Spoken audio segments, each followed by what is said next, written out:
Well, I know we've got a lot of folks who are streaming into the session today, and we've got a lot of visitors to LinkedIn.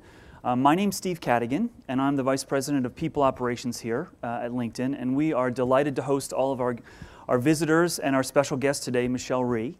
We're going to have a very quick Q&A format here, and then what we're going to do is open it up to all of you to ask questions of Michelle as you'd like to. There's a microphone in the center here, and I will give you all a heads up when we're sort of nearing the end of our discussion so that you can start to line up and ask questions. But we've got a good hour, and I'm really excited.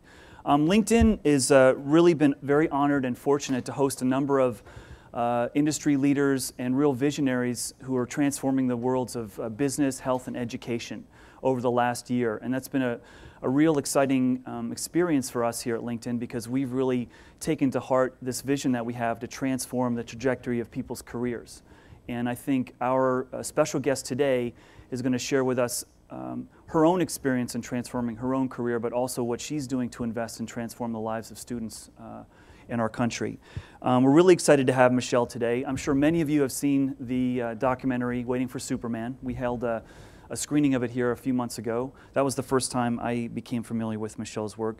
But she's the former chancellor of the DC Public Schools and founder and CEO of Students First, an organization dedicated to transforming public education in America.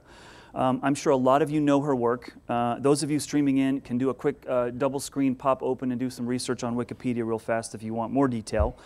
But for over 18 years, Michelle's dedicated herself to transforming or confronting an education system in this country that just doesn't seem to be delivering the right results for students, parents, and teachers. She's an individual who's dedicated herself to education reform, and as chancellor of the DC District of Columbia Public Schools, she didn't just work to give students the skills and knowledge, she worked very hard to shake up a status quo that just wasn't working. She's not just trying to improve education in our schools. I think she's also trying to change what she sees as a very rigid system that needs change and is really hard to change. So I'm really excited to be able to talk to Michelle today. I mentioned to her right before the session that my father's been an educator for over 30 years. My mom's been involved in education, so this is a very important subject for me and for my family. So please join me in welcoming Michelle-rhee.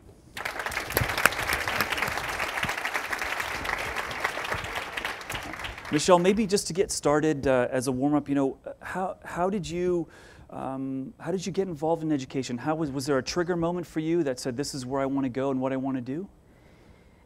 You know, I wish I could say that I was one of those people who always knew what they wanted to do, but I am exactly the opposite.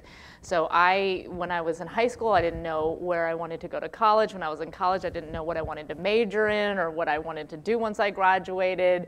And so I'm one of those folks who, from one kind of step in my life to another, I've kind of not known.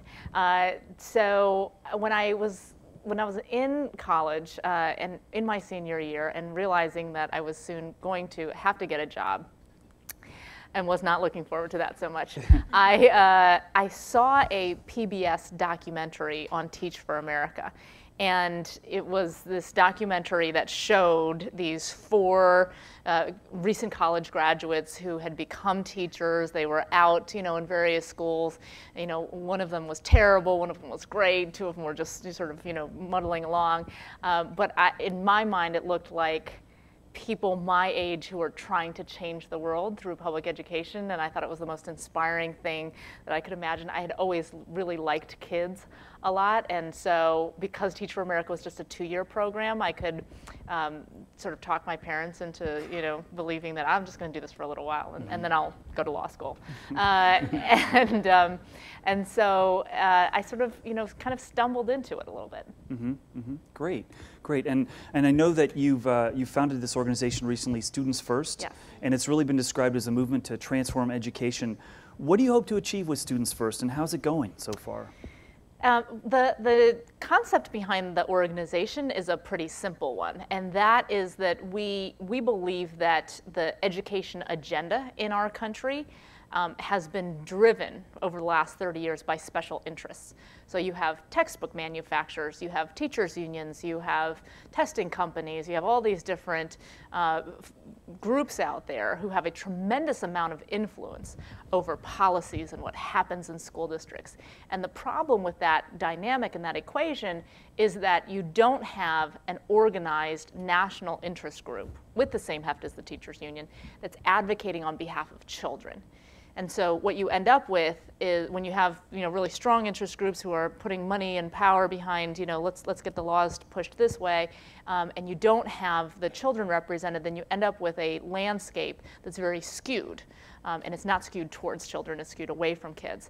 So the concept behind Students First is to start a movement in this country of everyday people, of teachers, of parents, grandparents, people who own businesses, who are dedicated to putting kids first, to fixing the public education system in our country, and to really activating and mobilizing those people towards taking specific actions. And have you found a receptivity to your initiative? Have people been joining your cause, getting involved? Yeah. So we were really fortunate that we launched the organization on the Oprah Winfrey Show.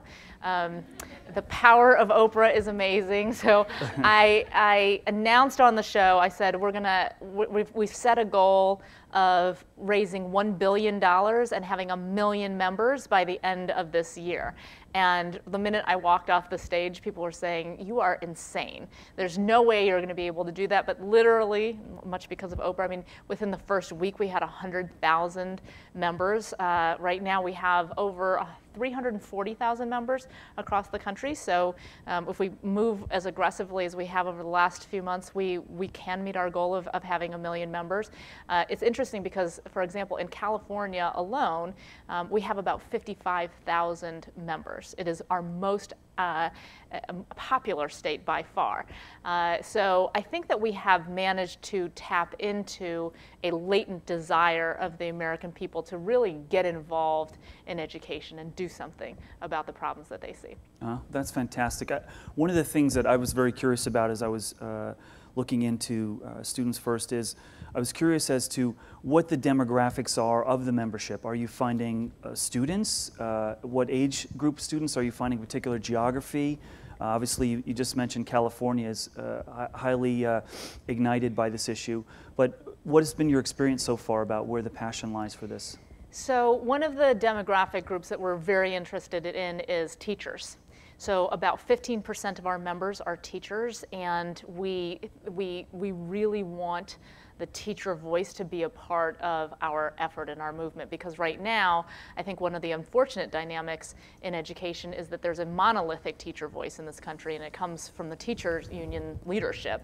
But a lot of the teachers that I talk to every day don't actually have the same priorities as the union does. They think very differently about things, and so I think it's important to have that dialogue and that voice in the discourse. So we target a lot of teachers. We have a lot of parents, mostly parents of school-aged kids who are really frustrated with the system and who have lived firsthand through a lot of these things that they know are not serving kids well and they want to do something about it. But we also have grandparents and people who have used to be an educator a long time ago. It's a pretty diverse group of people overall. They are very active membership. So when we send emails out to people saying, okay, we have legislation pending in your state and we need you to, write or email your legislators or make these calls, et cetera, I've been told anyways that our open rates and our click rates and our sort of participation rates are much, much higher than industry standards. So we're excited about that as well. That's fantastic. We also track the membership at LinkedIn pretty actively, and we do have many thousands of teachers on LinkedIn. Yeah. And one of the questions I have for you is, how have you been able to leverage social media in your campaign, in your reach out? Have you found some more successful than others as you built the Students First? So I have to say that I am very technologically not savvy. I have some special needs that I've had to overcome, and so when I was at the district, when I was the chancellor, I didn't do any of this stuff, Facebook and Twitter and all this kind of LinkedIn. I didn't have any profiles or anything like that. And I would see my employees all the time. I'm like, what are you doing? They're like, I'm on my Facebook page or whatever it was. And so I've always thought that's for something, another group of people. So when I came out of that job, my staff immediately got me, signed up for all of these things. And so I remember one day in particular, I was on Twitter and I said something, and I just got sort of slammed, like, you're not supposed to do that, because I didn't know proper Twitter protocol. And I was like, okay, stop hating on me and just tell me how to do better. I've got to learn. You got to help me along here. So it's been interesting. The other week, a colleague and I decided to do one of these chats online, and it was with a group of special education teachers, and it was actually exhilarating, but very, sort of all these things are coming in, and I'm trying to answer, and 140 characters or less, and I'm getting frustrated. But it was a great way to engage with a large group of people across the country. And some of these people varied widely from us in terms of their views on things, but I was really impressed with just kind of the level of respect that people engaged in the dialogue back and forth, and how we got to a really wide range of topics in a really short period of time, and I felt like it was incredibly useful. Mm-hmm. So I am excited for the future about ways that we can continue to use social media, because, for example, this is for the teachers out there, if there are any of you. I was telling somebody earlier that I go out and speak a lot. So I'll go to a city and I'll give a speech, and afterwards people will come up to me, and almost always a teacher will come up to me and say, I'm a teacher, I'm with you. I can't tell anybody I'm with you, but I am with you. And I always say, okay, you can't, just close the door of your classroom and want reform but not speak out. I said, you've got to speak out, you've got to be vocal. And a lot of the teachers that I talk to who sort of feel this, they don't want to be ostracized, they don't want to be targeted. And one of the things that we found is if we can network them with other like-minded teachers and let them know that you're not alone, that there are other people in your community, in your state, across the country who believe the same things that you do, that buoys people up a lot. And I think that social media can really be a transformational force in helping us do that. Mm-hmm. Outstanding. I think one of the things that's really clear if you do any research on Michelle is you'll find her strong advocacy for great teachers and saving great teachers. And you've actually got a campaign together, I believe, called Save a Great Teacher Campaign. Tell us about that.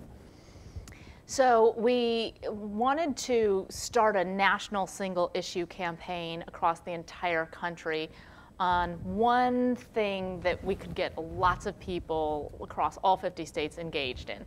And so we chose the issue of LIFO, which is last in, first out policies. And so for those of you who don't know, basically what it means is that when tough economic times hit, which is what we're struggling through right now across the nation, and a school district has to cut its budget and therefore cut teachers, the way that happens in most school districts is by this archaic policy called LIFO, last in, first out, which means that if you were the last teacher hired, you must be the first teacher fired, regardless of performance.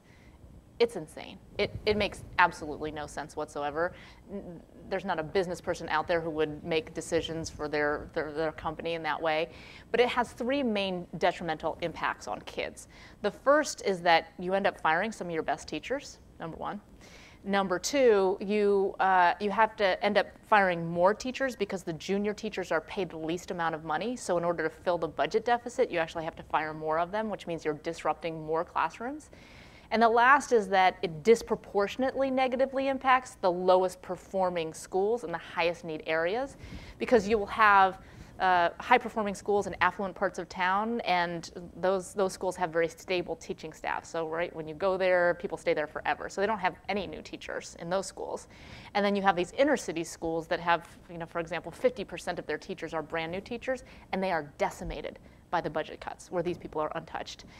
So for a lot of reasons, we know that this policy is not good for kids, and we've set about on a mission to change that. So when we started the campaign, there were only 3 states across the country that strictly prohibited seniority-based layoffs. They said you have to do layoffs by quality, not seniority. And our goal was to expand that number threefold, so to try to get to 9 states by the end of this legislative session, and we are actually well on our way there. So it's been exciting, and it's interesting because we have teachers who are involved in this, and not just new teachers, veteran teachers, everybody, teachers who say, we've seen this policy, play out for 3 decades, and we've never thought it makes sense, and we have to change it, to parents who are saying, oh gosh, my kid's first grade teacher who was amazing and just happens to be a first-year teacher is going to get fired, and then this teacher over here who we all try to navigate our kids around because we don't think she's so good, she gets to keep her job. So it's something that is people have a very kind of strong reaction to, and people really do believe that decisions need to be made on merit and based on quality if we're going to put, again, kids first. And so we've been really pleased so far with the campaign. That's great. I mean, that whole LIFO issue has got to be one of the big head scratchers for a lot of people. What is the position of the people who are trying to perpetuate that or advocate for that? What is the goodness that they feel they're trying to realize with that policy? You think? I have no idea. I mean, have you tried to engage in debate with these folks? It's hard to think about it. I mean, here's the thing. I think that people oftentimes ask me, well, what are we going to do about the teachers' unions, Michelle? I mean, the teachers' unions, they're advocating for these policies that aren't good for kids, and so we have to reform the unions, and we have to get them to be more innovative and all this sort of stuff. And I always say, I think you've got the wrong focus if our focus is to try to change the teachers' unions, because the purpose of teachers' unions are to protect the rights, privileges, and pay of their members. That's what they're supposed to do, right? Al Schenker, way back in the day, who was the most famous teachers union president ever, said when school children start paying union dues, that's when I'll start looking out for the best interests of school children. It was very honest, right? And so I think the conversation less has to be about, oh gosh, what are we going to do to change unions, and more, how are we going to, I mean, the reason why unions are so effective, teachers unions are so effective, is because they have millions of dollars and millions of people. And they use those dollars and those people to get the politicians that they want elected, and the laws that they want passed, and the laws that they don't want blocked. Right? They're just doing what they're supposed to be doing. We need a balance to that. We need millions of people and millions of dollars that are put towards how do we create policies that are right and good for kids. So that's one. The second piece that I'd say is that it's one of the, I think, the best things about when I was the chancellor of the school district is that I ran it as a mother. So I have 2 children, and they're 12 and 9. And that means that and I put them in the DC public schools. So that means when I made decisions every day, I knew that they were going to impact my own kids. And when you're dealing with your own kids, not sort of philosophically things kind of out there, then you have a very different tact and outlook on things. So I'll give you an example. I was meeting with some legislators the other week, and we were talking about teacher tenure laws and, how long should you give somebody to improve their performance. And so, somebody said, well, we want to give people 3 years. If you are ineffective for 3 years in a row, then you can lose your tenure. And I said, okay, so 3 years, that's a lot of kids who are in that ineffective teacher's classroom. And they were arguing back and forth, and they were saying, well, but 1 year isn't really enough. You got to give people a chance to improve. And I said, so here's the thing. I said, when I made the decision in DC that after 1 year of being ineffective, we were going to remove you from the classroom, I did that because I thought to myself, if I have somebody's evaluation and they've been rated as ineffective, and I'd make the decision that I'm going to put that person back in the classroom the next year, then I have to do that knowing that my own kid could be in that person's classroom. And there is no way on God's green earth that I would do that for my kids. There's just no way. So then if I wouldn't do that for my own children, then I can't make that same decision for somebody else's kids. And so they kind of were still fighting about it, and I said, okay, I have a different solution for you. If you want to do that and keep those people in the classroom, that's fine. I said, at the very least, do what Florida recently did, which was they passed a law that we recommended to them, which said that you had to notify the parents and get parental consent for the kids to be in that classroom. I mean, that's only fair, right? I mean, if you're going to make the decision, then let people know what the situation is. And I said, well, we couldn't do that because then you would have parents saying, no, they don't want their kids in that classroom. And I said, right, there's no difference between the two scenarios that you're talking about, except in one, you're actually providing people with information, and the other, you're hiding it from them.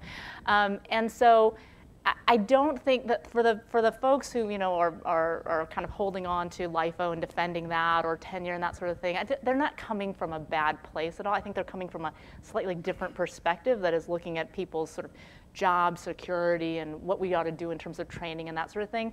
And I think that we actually have to always look at things in education policy from the standpoint of the children and the impact that it's going to have on kids.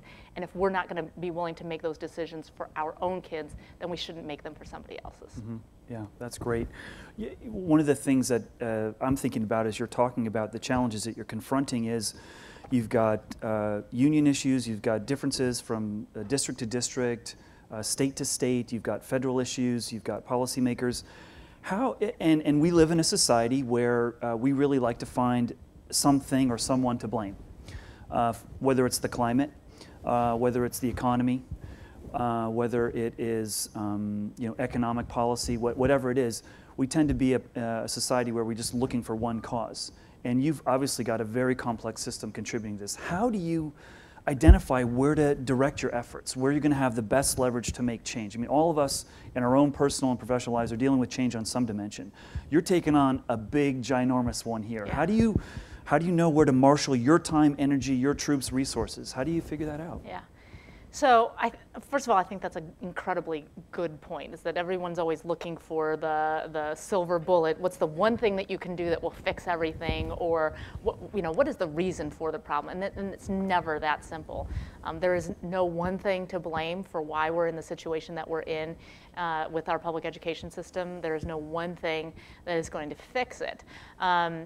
So I think that efforts to kind of distill it down to that are much too simplistic. In terms of when I started Students First and where we were going to put our efforts, what I decided to do was to focus us, because we knew we needed focus and discipline, right? We couldn't just sort of say, we're going to fix public education and take everything on. But what we wanted to do was focus in on a few areas where we felt there weren't a lot of other groups who were doing good work on this stuff. So if you look at something like standards and curricula, right? That's actually important. I think it's very important to have a set of national standards, and I think it's very necessary to have good curricula, et cetera. But there are already groups out there who are doing a tremendous amount of work on that. The U.S. Department of Education is moving towards the Common Core standards. Wasn't sure how much value add we were going to be to the process there, but in the three areas that we chose, which was human capital, so making sure that there's a quality principal leading every school and a high quality teacher in every classroom. The second, which was choice and options for parents, so making sure that no family ever felt like they're in a position where they're trapped in a failing school. And then last, accountability for the taxpayer dollars that we're spending every day. Those were three areas that we believed had tremendous influence on the quality of education that our kids are getting, and also sort of needed to be kind of brought up into the spotlight more. But without a doubt, I mean, our main focus to date has been on the human capital side, and that a lot has been driven by the research that shows that of in-school factors, the number one factor that has the greatest influence on student achievement is the quality of the teacher in front of kids every day. Mm-hmm. Great, great. I've just got two final questions for you, one sort of serious and then one a fun one, and then we'd like to open it up to questions. When you're going after something as entrenched as the education system in this country, you're going to meet resistance. You've met resistance. You don't have to Google search you too far in to see there's a lot of folks who've had different points of views to yours. Do not like Michelle-rhee. How do you find the courage, the conviction to keep going forward? Where does that come from? You know, it's interesting. When I first got to DC and I sort of started doing the work, I kind of went through this genesis. You have a little bit of a honeymoon period. Mine was about 11 weeks, and then it kind of it turned south from there. But it was interesting because maybe a year and a half or 2 years into my tenure, a columnist from the Washington Post wrote a piece about me, and he said, I like Michelle-rhee. I think she's making these hard decisions and doing these things that need to be done. I just wish she would be a little nicer. And so I called the guy afterwards and I was like, what is that all about? And he said, well, look, I think you need to be here for the long run to do the work. And I just feel like if you were a little nicer, then maybe you could be here longer. And I said to him, I said, look, you need to figure out what you think the most important characteristics of a school's chancellor are. And if you think being kind of nice and friendly and accommodating are the most important things, then honestly, you should be advocating for my ouster. Because if you want warm and fuzzy, I am not your girl. And I said, but if you like what we're doing and you think we're heading in the right directions and you see the results, then actually what you should be talking about is not how can Michelle get nicer. You should be talking about how, you know what, we got to put our adult feelings aside and our kind of personalities and all that sort of stuff and just focus on the fact that these people are delivering results. And so for me, it's always been, you know, very kind of easy and black and white. I'll just tell you a quick thing. I think it's in my genetic makeup because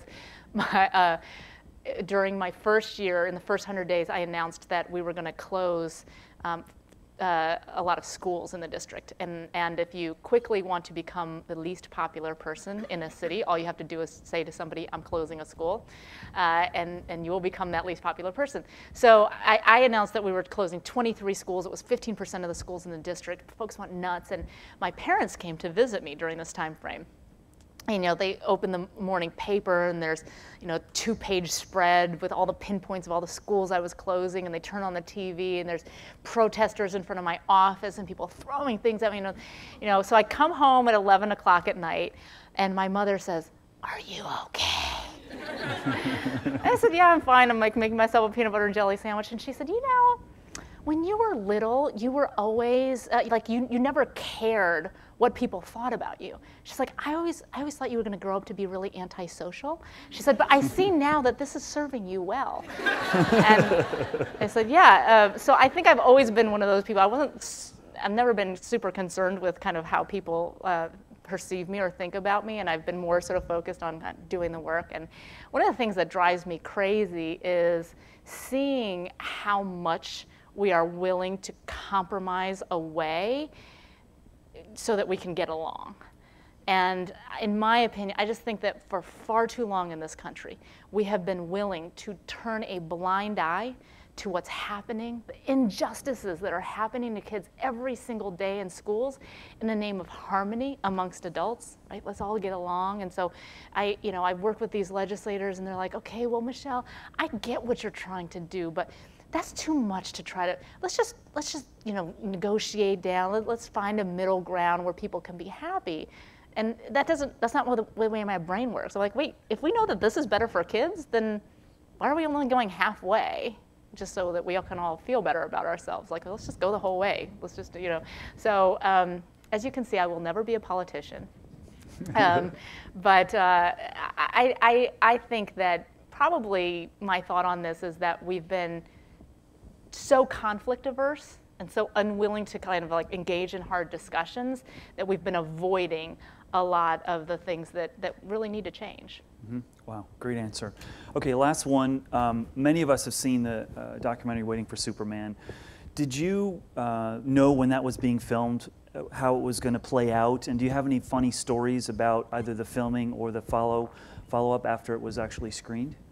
that you're comfortable so sharing? I had no idea what that movie was going to be about, and you can tell. So I'll tell you a quick story. So my mother and my father, who through my entire career could never exactly figure out what the heck I was doing. They're like, can you please go to law school now, or be a doctor? So they went to go see the movie. And I thought to myself, okay, that's kind of cool. You get to see your daughter in a movie on the big screen. My mother's comment afterwards, she said, did you not know they were filming? Could you not have combed your hair a little nicer? And I was like, thanks, Mom. That was the first good comment. Actually, when Davis originally approached me about participating in the movie, I had lots of people who were filming and stuff all the time, and I just thought it was a distraction. And so I told them at first that I wasn't interested, and then my fiance Kevin said, you have to, because then Davis called Kevin, said, okay, talk him into doing this, Mayor. And he said, you've got to do this. This guy, because Kevin had seen a documentary that Davis had done before called The First Year, and it was about the first year of some teachers going through that experience, and he saw it, and it was the sort of inspiration for him getting involved in education. So he said, this guy is good, you have to participate. But I was very skeptical because I didn't know how you were going to do a documentary about education and try to get into 90 minutes, sort of all the issues and whatever. And I think he far exceeded my expectations. I think he did an absolutely fantastic job of both taking what we consider inside baseball issues, like the dance of the lemons and how that all happens and whatnot, and made it very easily understandable to normal people. Not that we're not normal people, but you know what I mean. And the other thing that he did was he put a face to it, right? So you see actual kids and families, and it shattered the expectations that people have of inner city parents, right? You hear all the time, well, if parents just cared more, then the kids would do better in school. You saw these parents who were willing to do anything within their power to make sure that their kids were getting a great education, and they still couldn't get their kids into great schools. And so I have a quick story. So I'm a Democrat, and lifelong Democrat, I always have been. And so prior to me coming into the school district, I was always very pro-reform, but where I kind of drew the line was on vouchers, right? Vouchers, they take money away from the school districts that need them, and all this sort of stuff. And then after having my experience in DC, where I was actually faced with these families who I couldn't give them a spot in a high-performing school, and then they had this opportunity to take a $7,500 voucher and potentially go to a Catholic school and get a great education, I was like, more power to you, go. So when I came out in favor of this voucher program, people went nuts, right? And so I was talking to my friend about this, and I was trying to explain to her why, and she's like, not buying it. So finally I said, did you watch Waiting for Superman? She said, yeah. I said, okay, so little Bianca, the girl who can't go to her kindergarten graduation because her mom fell behind on the payments. What did you think about that? And she's like, oh, it was heartbreaking. I wanted to write the check myself. And I said, right, honey, that would be a voucher. This is different. So I feel like when you are talking about things not in the realm of kind of the policy world and what's good for the system, but you can actually see real kids facing serious situations and consequences, and then to say, oh, we're going to either oppose a voucher program or not because of a philosophical difference that we have versus that kid wanting to get a great education, it just changes your mindset, and I think that's one of the best things that the movie did. Great stories. Okay, let's open it up to the audience. We've got a mic there, please. Folks, if you want to line up, we've got about 15 minutes for questions, and we'd love to hear what's on your mind. Hi, my name is Brooke Lopez, and I'm actually going to ask two questions on behalf of other people.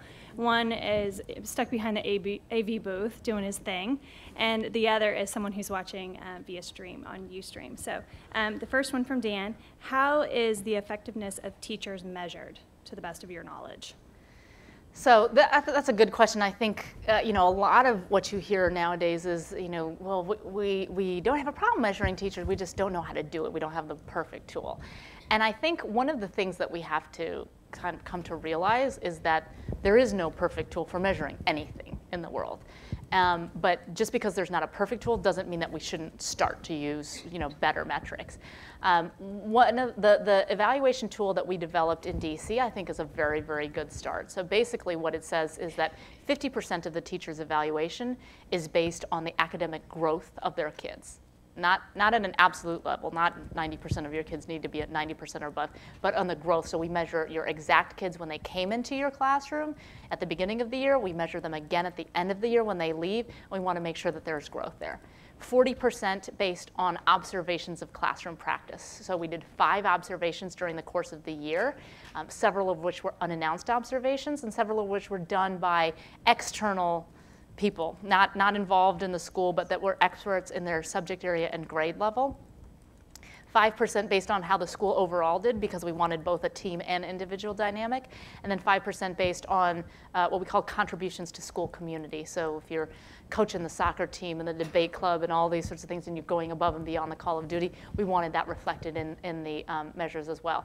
So the one thing that I think is the most important is that I don't think that anybody should ever be measured based on one metric. So only test scores or only one observation or something like that. It's got to be through multiple lenses that we look at teacher performance. And probably one interesting thing is that a recent study showed that there's a really high correlation between student feedback on their teachers and teacher academic sort of growth. And so that's one thing that I'm hoping that school districts look at really carefully, is especially for secondary kids, whether some kind of feedback loop from the kids should be a part of a teacher evaluation as well. Makes total sense. Thank you. The second question from student Kat, who's viewing via Ustream. Have you ever come across a teacher who was opposed to supporting students first, and how did you change their mind? I run across a lot of teachers who are angsty right now, because there's a lot of sort of rhetoric out there of like, oh, teachers are being attacked, they're being scapegoated, they're being blamed. Not exactly really sure where that's coming from, but they're hearing that that's happening, and we're moving towards new evaluation systems. And anytime you move towards something like that, people feel a lot of angst. And I think, unfortunately, there's a lot of rhetoric out there. So a lot of people saying, well, they want to evaluate you solely on the basis of your test scores. Actually, nobody's saying that. I don't know anybody in the policy world who's saying that, but that's very frightening to people. And so I think that what I tend to see more with teachers is not people who are opposed to what we're doing, but more a lot of teachers who are like, okay, so how's this going to work exactly? And once you explain, for example, the value-added growth model, we're going to measure your kids when they started with you, where they were when they ended with you, we want to see growth, etc. That makes sense to the vast majority of teachers. And so I think if we can kind of get beyond the scared tactics and the scared sort of feelings that a lot of people have, and just get to the nuts and bolts of how things would work, that the vast majority of effective teachers are 100% on board with a lot of the reforms. Very cool. Well, thank you for being here, and I thought your hair looked great in the movie. Hi, my name is Alex Dalal. Firstly, great talk. Thank you for coming. I have 2 children in public school, and I wonder whether you can speak to the following. As a voter, at every election nearly, I'm presented with parcel taxes, quote unquote, temporary tax hikes and the like, and the rationale, it almost feels glib after the 4th time you voted, is it's for the schools. Yet, we don't see any results as far as I can judge on a grand scale from my own children's experience. Where's the slippage? Why, after the 4th time, it really feels like an inside joke. Yes, it's for the schools, vote for it. It hasn't done anything the last 15 times I voted for it, so. Well, because if you say it's for the kids, then it's really hard to vote against it. Right. The reality is that we have more than doubled the amount of money that we are spending per child on education in this country over the last 3 decades. And this is controlling for inflation, and the results have gotten worse. So we did a scatter plot of all of the OECD nations across the world, of the amount of money that they spent per child and then the results that they got. And the US is up in the quadrant that you don't want to be in, which is spends a lot of money and gets really bad results. We are up there alone with Luxembourg. And so you have to ask this question. I mean, I think that the days of saying what we need to fix the problems is more money, I think those days are over. I think that there's no way that you can look at any of this data and believe that that's true anymore. So I think we as educators have set ourselves up in a tough spot, because based on any kind of rational data, you can't make that leap anymore. And I think that we've got to, this is sort of the last prong of what Students First is working on, is where are we spending the money? So I'm just going to give you a quick example. We spend billions and billions of dollars across the entire nation compensating teachers for their master's degrees. Right? If you have a master's degree, we pay for you to get your master's, and then if you have it, you get a different step for the rest of your life and that sort of thing. There is no correlation between having your master's degree and having better student outcomes. So why would we continue to spend billions of dollars on something that doesn't result in better student outcomes? I would much rather pay, the teachers who are producing higher results for kids and pay those teachers $200,000 a year, right? I feel like that's a better expenditure of money. But there's absolutely no analysis that goes on in a real way on kind of return on investment in the education space, and I think that's the biggest problem that we have within the financial piece of this. Thank you very much. Hi, Michelle. Thanks for coming. We follow each other on Twitter, so I thought we should meet in person. Excellent. I hope I have not offended you with any of my I like tweeting. Offensive stuff. So, I feel like I'm a kindred spirit with you because I'm so passionate about education. My two grandmothers worked together in school. They were both teachers, and I've been to 30 schools my life, all up and down Bay Area. So I feel like I have a unique experience in terms of seeing how different kind of education systems work, private, public, parochial, just all across the board. And so I have two questions for you. The first one is, have you heard of Rate My Professor, the site? I have heard of that, yeah. Okay. What do you think about some kind of program that incorporates the students' feedback so that that could go into how the teachers are paid or rewarded for their good performance? Yeah, I think it's something that we absolutely have to look into. So when I was the chancellor in DC, I had a student cabinet. It was representatives from all of the high schools in the city, and I used to ensure that before we rolled out any policy, we actually ran it by them first to get their thoughts. So when we implemented the new evaluation tool, the feedback was, well, this is better, we get it, but you're not taking our feedback into account. And we've seen how sometimes the observer comes in and then the teacher sort of kind of puts on the dog and pony show and does things that they don't ever do normally. And we see the teachers every day, and we're the best judges of this.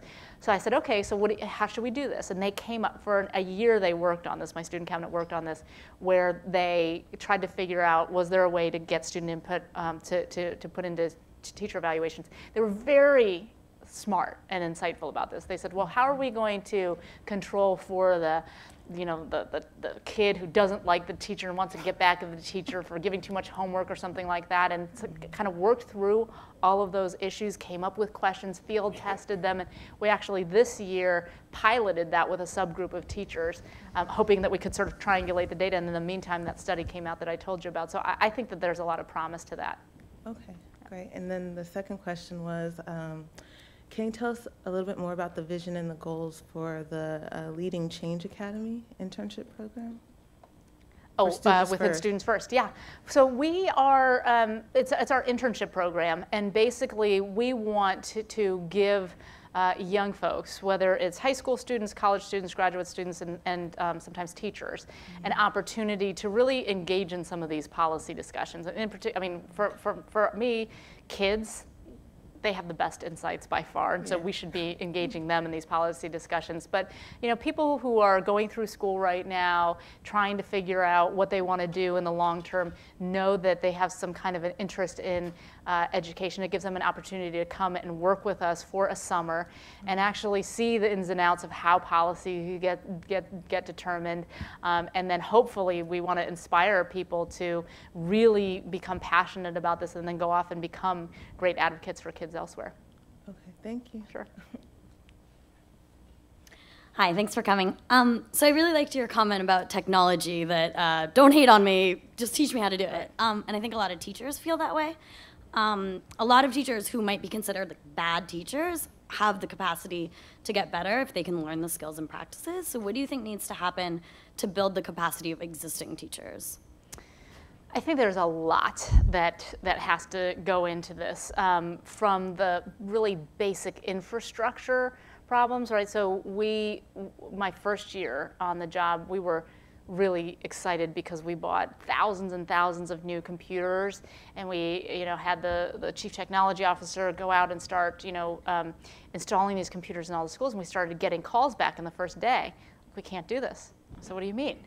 They were going into the classrooms, and the classrooms only had 2-pronged outlets, right? So they didn't even have the 3-pronged outlets that would allow that to support a computer being plugged in. And I was like, well, isn't there an adapter or something? And they're like, yeah, but if you do a lot of those, then it blows the entire electrical system of the school and that sort of thing. So there are some major, like, just infrastructure issues that have to be overcome, a lot of training issues. With teachers who are sort of coming into the profession now, who sort of live in this iPad, Facebook, LinkedIn generation, this stuff is easier. But for people, who didn't come up through those kinds of ranks, it's much, much more difficult, and it's a little daunting. I can tell you firsthand. So we have to create the right environments where people feel like they can learn and feel like they're going to kind of be supported through that process. But I was meeting with a group of teachers a few weeks ago, and this woman said to me, how do we get the kids to put down the Wiis and the phones and the iPads? And I was like, honey, that ship has sailed. This is the world that they live in. There's no way that we're going to get kids to be able to leave all those things at the door and then come in and just listen to us stand up in front of them and lecture them. We have to actually figure out ways to embed the technology within what we're doing every day. And so it's just a matter of sort of changing people's mindsets about what education looks like. Thank you. Hi, Michelle. Thanks for coming. My name's Sarah Pratt. I'm asking this question through the lens of a former teacher, but I'd love it if it actually applied to everyone in the room. So you mentioned your goals for 2011 being 1 million members, $1 billion. And besides just the traditional, let's go on the website and sign up, click on some emails, whatever, what are some more concrete and tangible and potentially high leverage things that the people in this room can do to help support those 2 goals this year? So one, you could help us raise some money and get more members.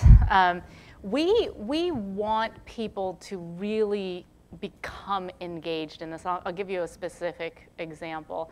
A lot of these policies in most school districts get decided at the board level, the school board level, right? And if you look at school board elections, they are usually off-cycle elections, and the number of people, the percentage of people who vote in them are extraordinarily low. And even people who are trying to do the right thing and kind of understand who to vote for, they look at all the literature, all the mailers, and everybody looks the same, right? So they're trying to figure out what's the difference between all of these people. So and these are the people who literally would drive the policy of your school district. And so I would say we need more people to run for office, whether from the school board to city councils, people who feel passionately about education, who are willing to put the politics aside and put students first. We need so if you really want to get engaged, you can do that.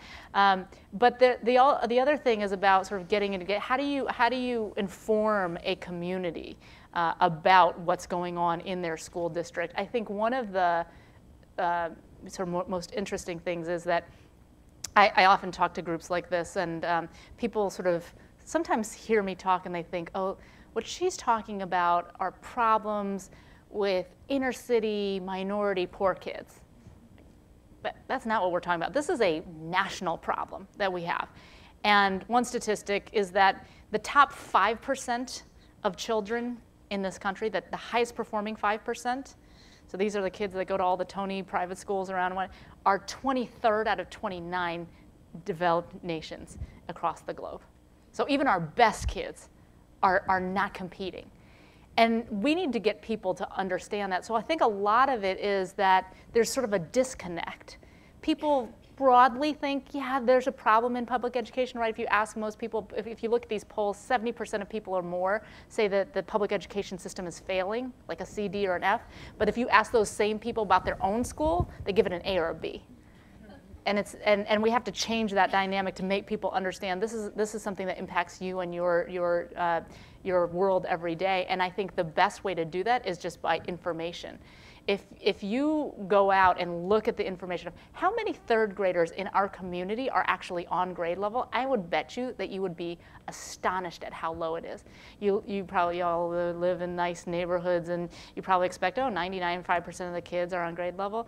In a lot of school districts, when people actually look at the data and see that only 50% or 60% of the kids in their neighborhood are on grade level, all of a sudden it creates a whole different proposition. And so I think by actually educating people with some of that data, that's the first step that you can take. Thank you. Great. Folks, we're just about out of time. I think we've got time for maybe one more question. I'm so sorry. Pressure. I'm trying to think how to. She's got a whole work this notebook down. of I know. questions. I know. Well, I'm a teacher in San Francisco Unified, which overall is a very high-performing district, but it's one of the worst districts in the state for African American and Pacific Islander students.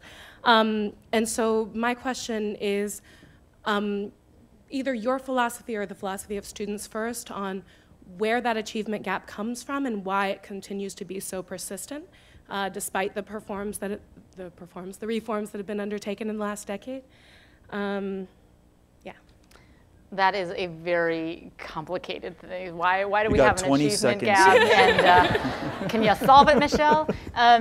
So I actually think there are a number of things that kind of lead to this. It's not any one thing. I think that if you look in general in our inner cities, our poor and minority kids are clustered in low-performing schools. Mm-hmm. So in my opinion, it has less to do with what their actual potential and achievement levels could be and more the schools that they're in. If you are a poor African-American child in this country, the likelihood that you are in a failing school is 47%. It's like a flip of a coin.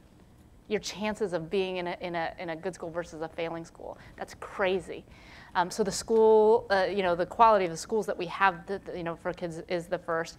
I think the second is that we have very, very low expectations, oftentimes, and these don't come from bad places. Lots of people that I talk to, it's like they care about kids.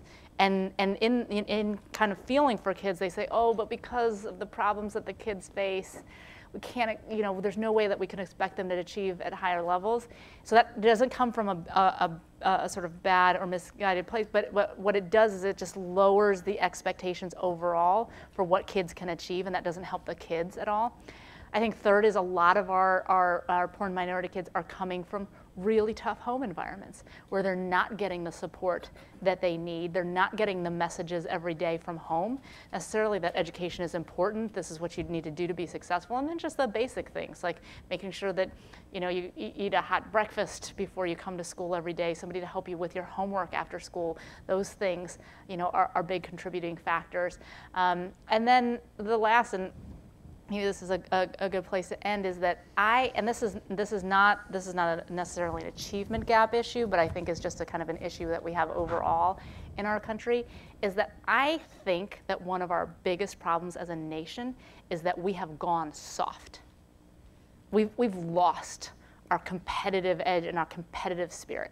So let me explain this to you because this plays out in my own family. So I told you before, I have two daughters, 12 and 9. They play soccer. They suck at soccer. I mean, they're like bad. Check if they're streaming. And hopefully they're not online. But if you were to go into their rooms today, you would see trophies and medals and ribbons and certificates. You would think based on that I am raising the next Mia Hamm, when I am clearly not, right? And so I try to talk to them and say to them, you know what, you're actually not so good at soccer. If you want to become good, you have to practice every day. You have to kick the ball against the wall and into the net. This is how you become, and even then I can't guarantee you that you're going to be great, but this is what it takes. And they look at me like I'm crazy. Like they can't square that with all the people telling them, you're good. You know. I was talking to a guy the other day, 83-year-old guy, and he said, I don't swear, so I'll censor this. He goes, what the bleep is happening in America? He said, he said, I went to my great-grandchild's summer camp program, recognition program. He said, I was there for 2.5 freaking hours. And I was there for 2.5 hours because every kid had to be recognized. He said by the end it was so bad that they were sort of saying, the next award goes to the best 10-year-old, blonde-haired, blue-eyed boy named Bobby who's wearing red shorts today. And then everybody would clap and cheer and woohoo.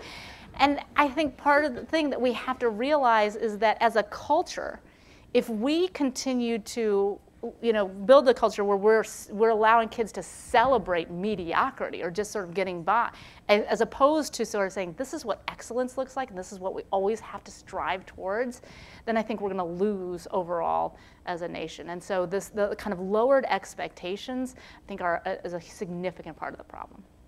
Thank you very much. Great questions. Michelle, it's been an honor having you here.